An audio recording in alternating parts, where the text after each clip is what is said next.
Okay. तो आज कल हमने फैक्टराइज करा था बाय यूजिंग दिस आइडेंटिटी। कल हमने क्या करा था, एक बार रिवाइज कर लेते हैं। कल हमने सीखा था ए स्क्वायर माइनस बी स्क्वायर पे बेस्ड फैक्टराइज करना बेस्ड ऑन दिस आइडेंटिटी। जैसे फॉर एग्जांपल अगर हमारे पास होता है ए स्क्वायर माइनस बी स्क्वायर के ऊपर कोई टर्म है,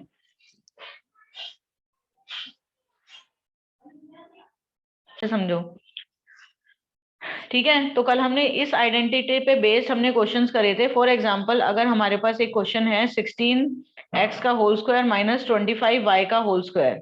तो अगर हमारा आइडेंटिटी इस फॉर्म में गिवन है, हमें दिख रहा है कि ये फॉर्म और ये फॉर्म में गिवन है, दिख रहा है, तो हम इस फॉर्म में कन्वर्ट कर सकते हैं क्योंकि ये हमारा फैक्टराइज्ड फॉर्म है। फैक्टराइज्ड फॉर्म क्यों है? क्योंकि इसमें जो टर्म्स है वो आपस में मल्टीप्लाई हो रहे हैं, दिख रहे हैं ना। तो हम इसको इस फॉर्म में कन्वर्ट कर सकते हैं। कैसे? इसको हम लिख सकते हैं 4x का होल स्क्वायर, क्योंकि पूरे का स्क्वायर होना चाहिए, खाली 16 का नहीं, खाली x का स्क्वायर नहीं, पूरे का स्क्वायर होना चाहिए। तो इसको वी कैन राइट 4x का होल स्क्वायर, और ऑब्वियसली परफेक्ट स्क्वायर होगा ही होगा, और ये 5y का होल स्क्वायर। अब ये आइडेंटिटी बन गई ए square minus B square.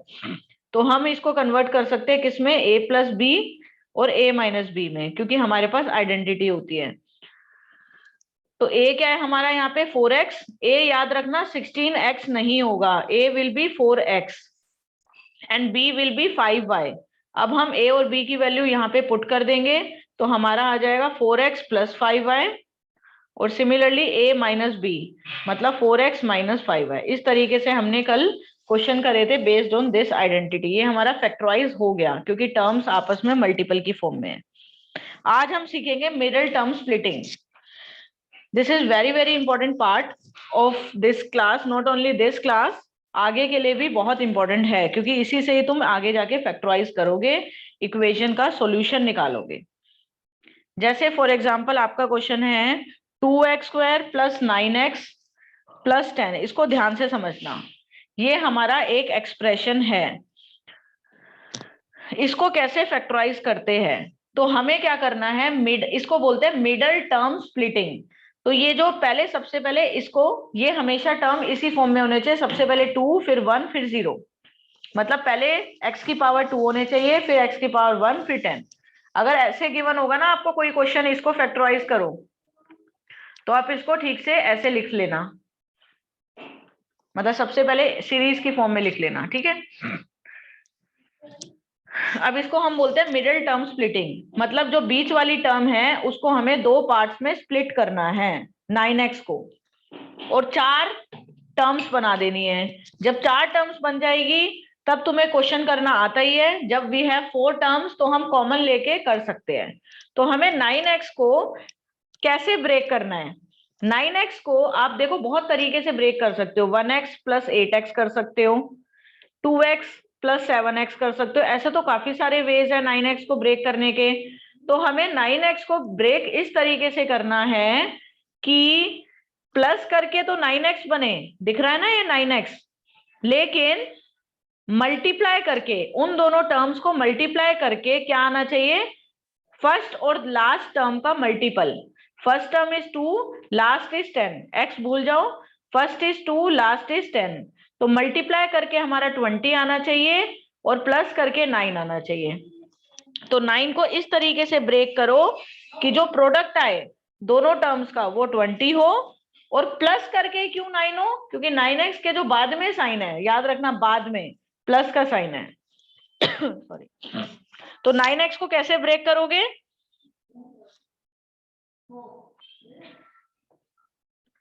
9x को अब आपको ब्रेक करना है। तो अगर मैं बोलूं 9x को लिखेंगे 1 plus 8x, 1x plus 8x, तो प्लस करके तो 9x आ रहा है, लेकिन मल्टीप्लाई करके 20 नहीं आ रहा। तो इसका करने का तरीका ये है कि जो भी प्रोडक्ट करके आना चाहिए वो उसके आप फैक्टर्स ले लो 20 के। तो 2 10, 2 5, 5 1। तो अब इसको दो दो पेयर में डिवाइड कर लो, 4 और 5, देख रहे हो अब 4 और 5 को। तो 9x को हम ब्रेक कर देंगे 4x और 5x में। अगर आप बिना फैक्टर लिए थोड़ा सा अगर आप वैसे ही सोच सकते हो तो बहुत अच्छी बात है कि 20 को इस तरीके से ब्रेक करो। 9 को ब्रेक करना मुश्किल है, 20 से सोचो। 20 को इस तरीके से ब्रेक करो कि दो नंबर्स को मल्टीप्लाई करके 20 आए। तो 20 कब कब आता है? 1 इंटू 20, लेकिन प्लस करके 9 नहीं आ रहा, तो ये नहीं होगा। 2 इंटू 10 20 होता है, नहीं आ रहा। 5 इंटू 4 होता है 20, हो रहा है। लेकिन अगर बड़ा नंबर हो तो आप ऐसे करना, नहीं तो डायरेक्ट भी कर सकते हो अगर आपसे टर्म स्प्लिट हो जाती है। तो 9x को हम ब्रेक करेंगे 4x और 5x में। क्यों? क्योंकि मल्टीप्लाई करके, इन दोनों को मल्टीप्लाई करके 20 आ रहा है, यस। दोनों को प्लस करके 9 आ रहा है, यस। अंडरस्टूड?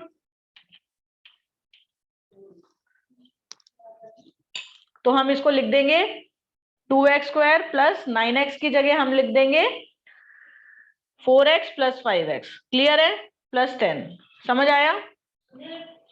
ये सेकंड स्टेप है। इसके बाद अब हम वही कॉमन लेंगे। पहली दूसरी टर्म में से क्या कॉमन हो रहा है? 2x, बचा क्या? x plus 2। तीसरी और चौथी टर्म में से क्या कॉमन हो रहा है? 5, बचा क्या? x plus 2। Is it clear? अब हम, आपको पता ही है, जब ये दोनों सेम होते हैं तो हम बाकी दोनों को एक साथ लिख देते हैं और उसको अलग से लिख देते हैं। समझ आया? इसको ऐसे लिख दिया, इन दोनों को कंबाइन करके, और इन दोनों को कंबाइन करके इस तरीके से आप लिख सकते हो, क्योंकि x प्लस 2 आपने कॉमन ले लिया, तो बचा क्या? 2x plus 5। तो this is factorise form. Is it clear? एक बार देख लो, इसको कर लो। देखो एक बार फिर से समझते हैं हमने क्या किया। हमारे पास ये क्वेश्चन था, राइट? क्वेश्चन था हमारा 2x² प्लस 9x प्लस 10। तो हमने क्या करेंगे, इसमें मल्टीप्लाई करके आना चाहिए हमें। 9x को इस तरीके से ब्रेक करना है कि मल्टीप्लाई करके आए 20। 20 क्यों? क्योंकि पहली और आखिरी टर्म का मल्टीपल होता है। मल्टीप्लाई करके 20 आना चाहिए और प्लस करके आना चाहिए 9। तो ब्रेक करो 9 को इस तरीके से कि मल्टीप्लाई करके 20 आए, प्लस करके 9। तो 20 देखो किस किस के टेबल में आता है? 2 इंटू 10 होता है, लेकिन इन दोनों को प्लस करके 9 नहीं आ रहा। 4 इंटू 5 होता है 20, यस। इन दोनों को प्लस करके भी 9 आ रहा है और मल्टीप्लाई भी 20 है। तो हम 9x² को ब्रेक करके लिख सकते हैं 4x plus 5x। Is it clear? और प्लस 10। तो हमने बस 9 को ब्रेक किया 4x प्लस 5x में, क्योंकि 4x प्लस 5x 9x होता है। अब आगे का पार्ट तो आते ही होगा। इन दो पहली दूसरी टर्म में से कॉमन लो 2x, बचा क्या? x plus 2।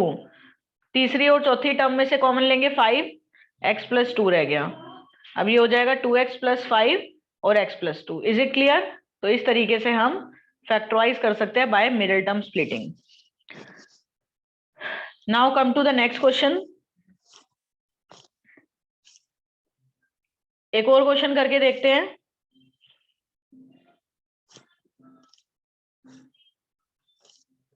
Six x square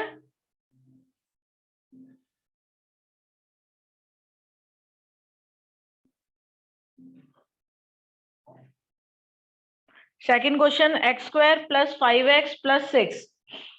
अब इसमें हमारा मल्टीप्लाई करके क्या आना चाहिए? 6 इंटू 1 6 आना चाहिए, प्लस करके 5 आना चाहिए। तो 6 किस किस के टेबल में आता है? 2 और 3 पता चल रहा है। 2 इंटू 3 कर देंगे, ठीक है। 2 और 3, 2 और 3 को मल्टीप्लाई, दो ऐसे नंबर आपको सोचने हैं जिन दोनों को मल्टीप्लाई करके 6 आए, प्लस करके 5 आए। तो 2 और 3 मल्टीप्लाई करके 6 प्लस करके 5। तो हम लिख सकते हैं x² plus 2x plus 3x plus 6। समझ आया? मल्टीप्लाई करके, इन दोनों को मल्टीप्लाई करके 6 आ रहा है, प्लस करके 5 आ रहा है। अब कॉमन लो, पहले दूसरे में से x कॉमन है, x प्लस 2 बचेगा।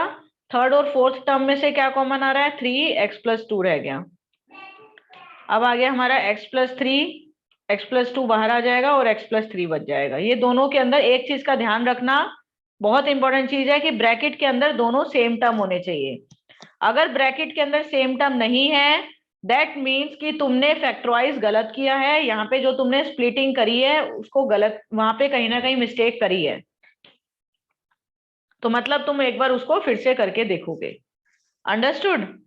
तो कभी भी अगर ऐसा हो कि ब्रैकेट के अंदर दोनों सेम टर्म नहीं है, तो अपना जो मिडिल टर्म स्प्लिटिंग करी है उसको एक बार रीचेक करोगे। अंडरस्टूड? एक क्वेश्चन करो अपने आप से। z² plus 12z plus 27, do this.